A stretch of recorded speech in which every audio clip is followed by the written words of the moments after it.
अरे अनीता, तू हर रोज इस जंगल में लकड़ी बीनने आती है और बीन कर ले जाती है। कभी हमारा भी काम कर दिया कर। अरे रुक तो जा।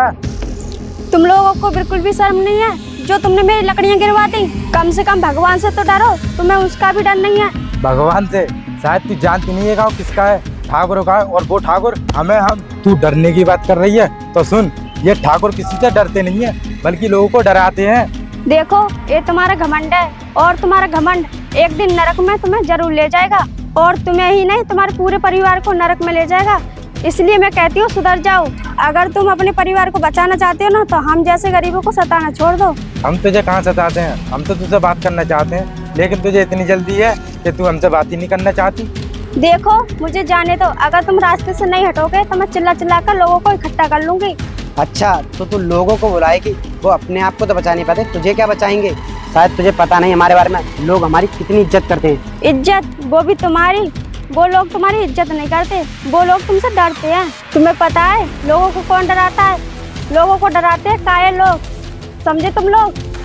तूने हमें कायर कहा? हम तो तेरी इज्जत करते हैं, जो इज्जत तेरा पति भी नहीं करता होगा, और तू हमें कायर बता रही है। तो सुन, कायर तो तेरा पति है, हम नहीं। मेरा पति कायर हो या ना हो, सबसे बड़ी कायरता तो ये तुम दोनों मुझे परेशान कर रहे हो। अच्छा, तो इसका मतलब हम कायर हैं। चल ठीक है, आज से तू चली जा, लेकिन जिस दिन तेरा पति तेरे साथ होगा ना, उस दिन बताएंगे हम कायर हैं या तेरा पति। अब खड़ी खड़ी क्या देख रही है, चल निकल यहाँ से।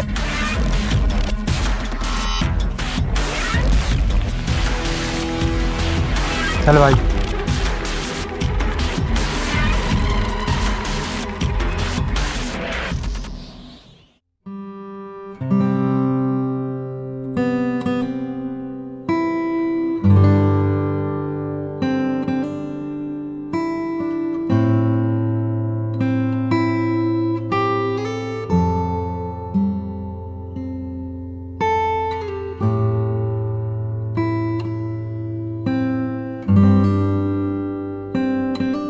लखन, ओ लखन, घर पर है क्या?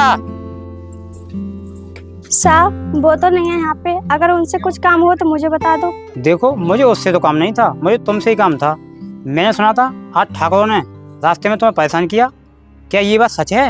हाँ साहब, ये बात सच है। उन्होंने मुझे परेशान किया, और तो और मेरे रास्ते में लकड़ियाँ गिरवा कर मेरे साथ बदतमीजी की। देखो अनीता, वे लोग बहुत खतरनाक हैं। अगर उनके खिलाफ कोई आवाज उठाता है ना, तो वो उन्हें जान से मार देते हैं। मेरा तो ये कहना है, जिस रास्ते पर वो लोग मिलते हैं तुम उस रास्ते को ही बदल दो, तुम दूसरे रास्ते से जाया करो, ताकि फिर से वो परेशान ना करें। ठीक है साहब, मैं रास्ता बदल दूंगी, लेकिन इसकी कोई गारंटी है वो मुझे फिर से परेशान ना करें? देखो, उनकी तो कोई गारंटी नहीं है कि वो तुम्हें परेशान ना करें, लेकिन उनकी तो आदत यही है कि लोगों को परेशान करना, इसलिए वो लोगों को परेशान तो करेंगे ही। लेकिन तुम्हें सावधानी बरतनी चाहिए। जिस रास्ते पर वे लोग मिलते हैं तुम्हें वो रास्ता बदलना ही पड़ेगा। अगर वे फिर भी तुम्हें परेशान करते हैं तो तुम्हें कानून का सहारा लेना पड़ेगा। साहब, मैं कानून का सहारा तो ले लूंगी, पर कानून भी तो ठाकुर के सहारों पर चलता है। साहब, अब आप ही बताइए हम क्या करें? हम जैसे गरीबों की तो जिंदगी में जिंदगी भी नहीं है। हाँ, मैंने माना कि कानून भी ठाकुर के सहारे पर चलता है, लेकिन इसके लिए हमें कुछ ना कुछ करना पड़ेगा। हम ऐसा करते हैं, सब लोग इकट्ठा होकर उस ठाकुर का मुकाबला करते हैं। अगर हम सब लोग इकट्ठा होंगे तो हम उस ठाकुर से मुकाबला कर सकते हैं, क्योंकि एकता में बहुत ताकत होती है। साहब, मैं आपका साथ दूं तो कैसे दूं? जिसके साथ मैंने 7 फेरे लिए वो ही मेरा साथ नहीं है। देखो, कोशिश करने वाले की कभी हार नहीं होती। एक बार कोशिश करके तो देखो। और रही बात तुम्हारी पति की, तो वो एक ना एक दिन तुम्हारी जरूर मानेगा। और वो जो कर रहा है ना, उसे करने दो। और तुम्हारा पति बुरा नहीं है, वो दिल का बहुत साफ है। वो एक ना एक दिन तुम्हें जरूर समझेगा। देखो, हमारी शादी को काफी दिन हो गए, नहीं उन्होंने मेरी बात मानी और नहीं कभी मुझे समझा, और उनकी नज़र में मेरी कोई इज्जत नहीं है। देखो अनीता, ये मामला ना तुम्हारे घर का है और धीरे धीरे हल हो जाएगा। लेकिन हमें तो उनके बारे में सोचना चाहिए जो गरीबों को हमेशा सताते हैं और उन्हें दबाते हैं और गरीबों का खून चूसते हैं। इसलिए मैं कहता हूँ, घर के मामलों से बाहर निकलो और उनके बारे में सोचो कि हमें क्या करना है। ठीक है साहब, मैं औरतों से बात करूंगी, वो हमारा साथ दें। हाँ अनीता, तुम औरतों से बात करना, तभी उस ठाकुर का अत्याचार खत्म हो सकता है। और हाँ, वो लखन आ जाए तो उसे मेरे बारे में बता देना कि मैं यहाँ आया था। ठीक है साहब, मैं बता दूंगी। ठीक है अनीता, अब मैं चलता हूँ। और हाँ, अगर लखन आ जाए तो उसे मेरे पास भेज देना, मैं भी उससे कुछ बात कर लूँगा। ठीक है साहब।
अरे ये क्या कर रहे हो? मेरी वीडियो बना रहे हो, तुम्हें तमीज नहीं है?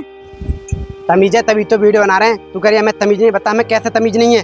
हाँ, तुम में तमीज नहीं है तभी तो वीडियो बना रहे हो, हमारी इज्जत के साथ खेलवाड़ कर रहे हो। तुम लोग एक ही रट लगा रहे हो। इज्जत तुम्हें पता है इज्जत कैसी होती है, किसकी होती है? हाँ, मैं अच्छे से जानती हूँ इज्जत तुम ही भूल गए हो पैसों के घमंड में। तुम पैसों के घमंड में इतने अंधे हो गए हो कि गरीबों की इज्जत करना भूल गए हो। हमें कुछ दिखाई देता हो या नहीं, इससे हमें कोई मतलब नहीं है। लेकिन तू ये बता, इतनी सच धज का इस जंगल में लकड़ी बीनने आती है या कुछ और? क्या कहा? कुछ और? हाँ हाँ, कुछ और। अगर कुछ और करने आती है तो हमें बता, वो इच्छा तेरी हम पूरी करेंगे। जैसा तुम सोच रहे हो ना, ऐसा कुछ भी नहीं है। ऐसा तुम्हारे घरों में होता होगा, तुम्हारे घर की औरतें करती होंगी। और हाँ, हम गरीब जरूर है, लेकिन हमारी इज्जत हमारी जान से प्यारी है। तुम छोटे लोग ना बड़ी बड़ी बातें करते हो, और इन बड़ी बड़ी बातों में ना तुम खुद को भूल जाते हो कि हम क्या हैं। और तू अपनी बड़ी बड़ी बातें करना बंद कर, और तू अपने फायदे की बता, अपना फायदा चाहती है या नहीं? देखो, मुझे तुम्हारा फायदा नहीं चाहिए। भगवान ने मुझे हाथ पैर दिए कमा कर खाने के लिए। और हाँ, जो तुमने फोन में वीडियो बनाई ना, उसे डिलीट कर दो, नहीं तो मैं पुलिस के पास जाऊंगी। तो हमें पुलिस की धमकी दे रही है? शायद तू जानते नहीं हम किस घराने से हैं। हाँ, ये सही कह रहा है। पुलिस भी ना हमारे कहे अनुसार चलती है। हाँ, मैं अच्छे से जानती हूँ तुम क्या चीज हो। तुम्हारे घरों में ना गरीबों का खून चूसा जाता है। अच्छा, तो तू हमारे बारे में जानी गई है, तो मेरी बात ध्यान से सुन। तू पुलिस के पास जा, चाहे किसी और के पास जा, तेरी वीडियो नहीं कटेगी। अगर तुझे अपनी वीडियो कटवानी है ना, तो तुझे अपने आप को हमारे हवाले करना होगा, तभी ये तेरी वीडियो कट सकती है, वरना नहीं। मुझे मरना मंजूर है, लेकिन अपने आप को तुम्हारे हवाले करना मंजूर नहीं है, समझे तुम लोग? ये तो वक्त ही बताएगा तुझे क्या मंजूर है क्या नहीं। चल छोटे।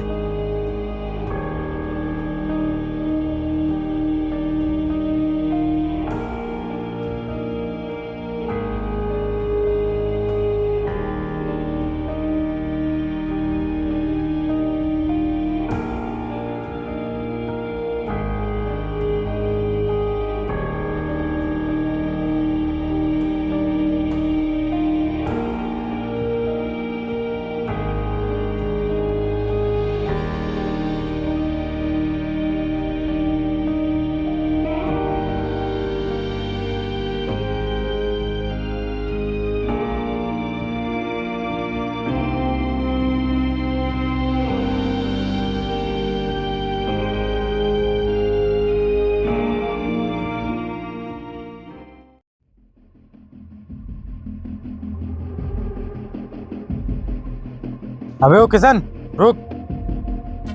अरे साहब नमस्ते। नमस्ते नमस्ते। तू ये बता इधर कहाँ जा रहा है? कहीं नहीं साहब, इधर ही जा रहा था खेतों में घूमने के लिए। तू ये बता, बंटन कर इधर उधर घूमता रहता है और तेरी पत्नी लकड़ियाँ बेचकर गुजारा करती है, तुझे उसका ख्याल नहीं है?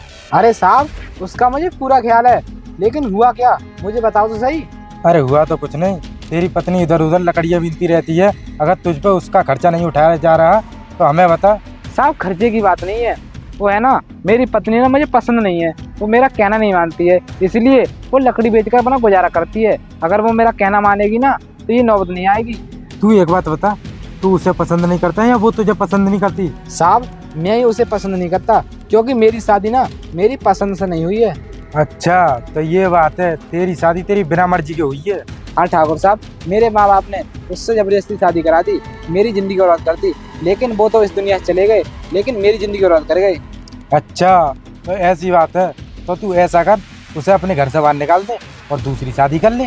ठाकुर साहब सोचता तो मैं भी यही हूँ कि उसे मैं घर से निकाल दूँ, लेकिन मैं क्या करूँ, मेरे माँ बाप ने जो कहा है वो तो करना पड़ेगा। जरूरी ही नहीं जो तेरे माँ बाप कह गए थे वो ही करे, ये तेरी जिंदगी है, तू अपने हिसाब से जी सकता है, इसीलिए तू मेरी बात मान जा, उसे घर से बाहर निकाल दे और जी ले अपनी जिंदगी। ठाकुर साहब आपकी बात सही है कि मैं दूसरी शादी कर लूँ, लेकिन मेरे पास इतने पैसे नहीं है कि मैं अपना ठीक से गुजारा कर सकूँ, लेकिन शादी में तो बहुत पैसे लगते हैं, वो पैसे मैं कहाँ से लाऊंगा। देख लगन, हमारे रहते हुए तू पैसों की चिंता मत कर, हम देंगे तुझे पैसे, बता कितने पैसे चाहिए तुझे? अरे ठाकुर साहब आप मेरी मदद करने के लिए तैयार हैं तो ये तो मुझे बहुत खुशी की बात है, अब तो मैं अपनी ज़िंदगी अच्छे से जी पाऊंगा, आप सिर्फ मेरी मदद कर दीजिए। अरे लगन, ये हमारा गांव है और हम गांव वालों की मदद नहीं करेंगे तो कौन करेगा? और वैसे भी हम लोगों की मदद करते आए हैं और करते रहेंगे। ठाकुर साहब आप मेरी मदद करोगे ये तो आपकी बहुत मेहरबानी होगी, लेकिन मैं आपके पास मदद मांगने के लिए जरूर आऊँगा, आप मेरी मदद करने के लिए भूल मत जाना, आप मेरी मदद जरूर कर देना। नहीं भूलेंगे, लेकिन तू एक बात याद रखना, अपनी पत्नी को जब अपने घर से बाहर निकाल दे तब हमारे पास मदद मांगने आना। ठीक है ठाकुर साहब आप मेरी मदद कर देना, मेरी ज़िंदगी सुधर जाएगी और मेरी पत्नी से छुटकारा भी मिल जाएगा। चल ठीक है, हम तेरी मदद कर देंगे, चल छोटे।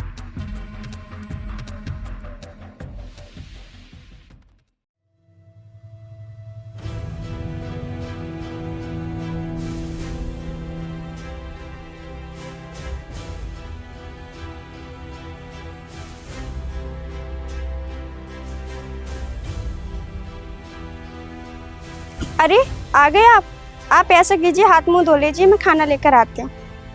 ए रुक, मुझे नहीं खाना तेरे हाथ का खाना। ये तुम क्या कह रहे हो? आज से पहले तो तुमने कभी नहीं कहा कि मुझे नहीं खाना तेरे हाथ का खाना, फिर आज तुम्हें हो क्या गया है? तुम ये सब क्यों कह रहे हो? देख आज मुझे सब कुछ समझ में आ गया है कि मुझे कैसे जीना है और किसके साथ जीना है, इसलिए ना ही तो तेरे हाथ का खाना पसंद है और ना ही तू पसंद है। हाँ मैं पहले से जानती हूँ कि आप मुझे पसंद नहीं करते हो, लेकिन खाना तो खा लो, खाने से क्या दुश्मनी है? जो मैंने कह दिया सो कह दिया, तेरी समझ में नहीं आता, मुझे नहीं खाना तेरे हाथ का खाना, चल जा यहाँ से। पहले मेरी कमी तो बताइए कि मैं खाना अच्छा नहीं बनाती या मैं सफाई से नहीं रहती, बताइए तो सही। देख तू मुझे पसंद नहीं है तो इससे बढ़ के क्या कमी हो सकती है, मुझे तेरे हाथ का खाना नहीं खाना है तो नहीं खाना है। अरे ये क्या बात हुई? आप मेरी कमी भी नहीं बता रहे और मुझ पर इल्जाम भी नहीं लगा रहे, आखिर बात क्या है? मैंने तुझसे कितनी बार बोल दिया कि तू मुझे पसंद नहीं है, फिर भी तू मेरे पीछे पड़ी है, तुझे शर्म नहीं है क्या? तू बेशरम है, अगर तेरी जगह कोई और औरत होती तो अब तक इस दुनिया चली गई होती। जो जिल्लत भरी जिंदगी जी रही हूँ ना, इसकी वजह कोई और है।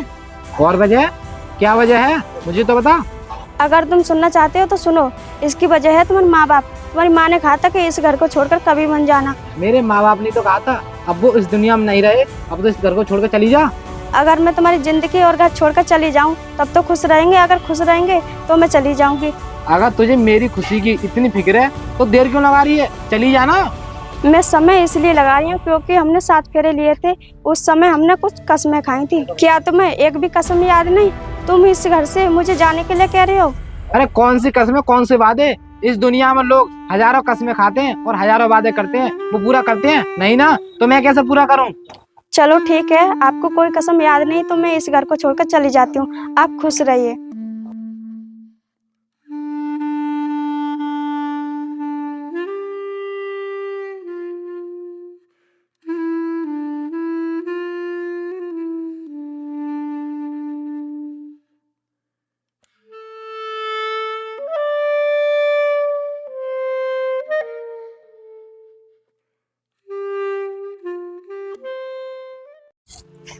हे भगवान, सारे दुख मेरे नसीब में ही लिख दिए। जब मैं छोटी थी तब मेरे माँ बाप को छीन लिया।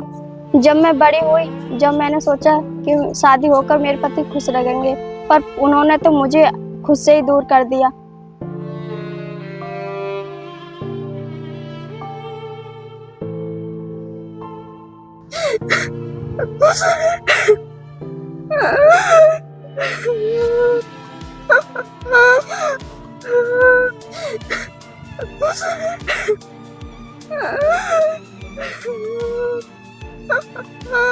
अरे अनीता, क्या हुआ और तुम रो क्यों रही हो?